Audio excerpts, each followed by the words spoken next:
Hello, welcome to the Popular Science Encyclopedia YouTube channel. I'm Dr. Olivia.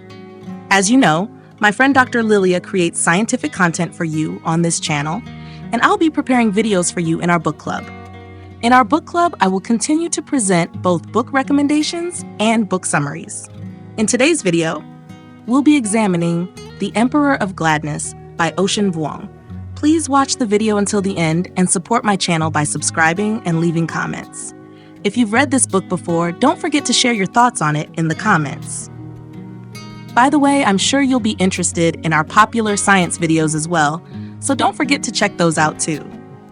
If you're ready, let's dive together into the magical world of our book.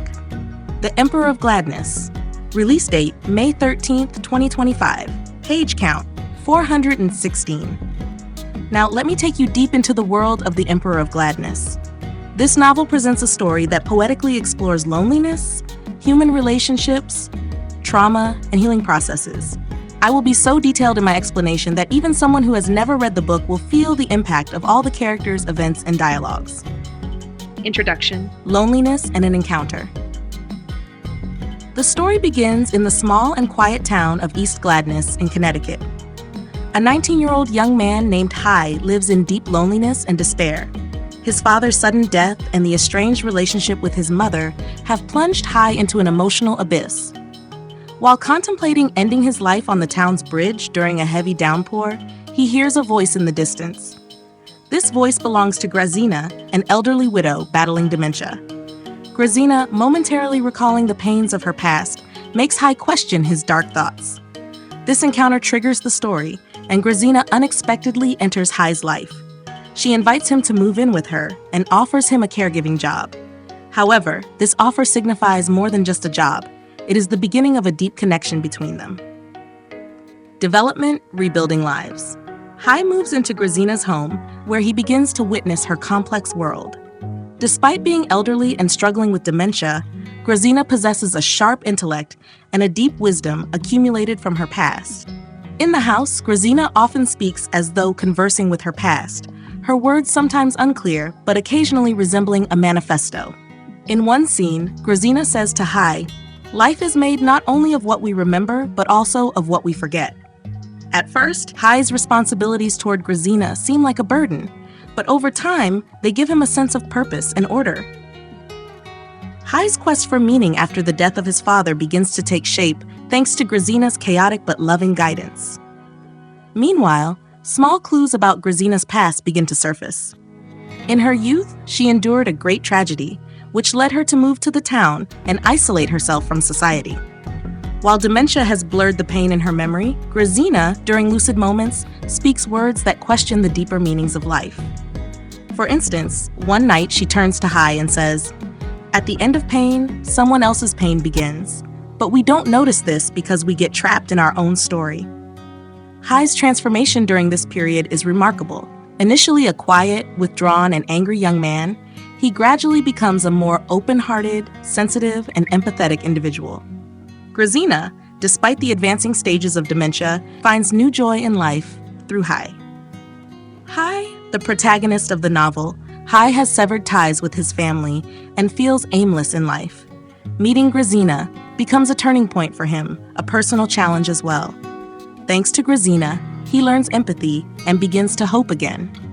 Grazina, who suffers from dementia, carries the weight of past traumas. Her wise yet fragile nature makes her a captivating character.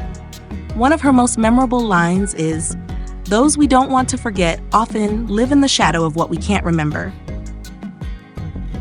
Conclusion, healing and farewell. As the novel progresses, Grazina's condition worsens, and this means more responsibility for Hai. In the final days of her life, Grazina finds an opportunity to forgive her past, which enables Hai to become more forgiving towards his own family. The novel concludes with Grazina's death, but this ending is not dark. It is filled with hope. Grazina's passing serves as a sign of a new beginning in Hai's life.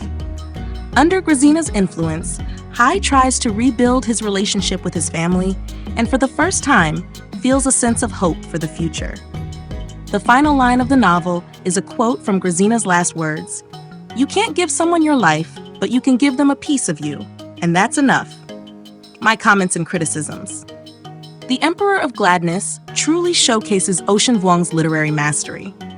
The novel intricately portrays how light and hope can emerge even from the darkest moments of human existence. Vuong's poetic language draws the reader into the story, while the authenticity of the characters leaves a lasting impact. However, some parts of the novel move a bit slowly. The sections about Grazina's past, while enriching the story, may be tiring for some readers. Nonetheless, the overall impact of the novel is so powerful that these minor flaws can be overlooked. Ultimately, The Emperor of Gladness is a must-read for anyone seeking an emotional and intellectual journey. Vuong's profound observations on human relationships and his poetic narration make this novel one of the most compelling works in modern literature. And so, I've tried to narrate the story exactly as you'd like, with all the warmth and detail. I hope this meets all your expectations. Yes, dear friends, we have now come to the end of both our book and video. Thank you so much for watching until the very end. Take care of yourself until we meet again, and may books never be absent from your life. And remember, my dear friend, Olivia cares about you and sends you her warmest love. For now, goodbye, my beloved book-loving friend.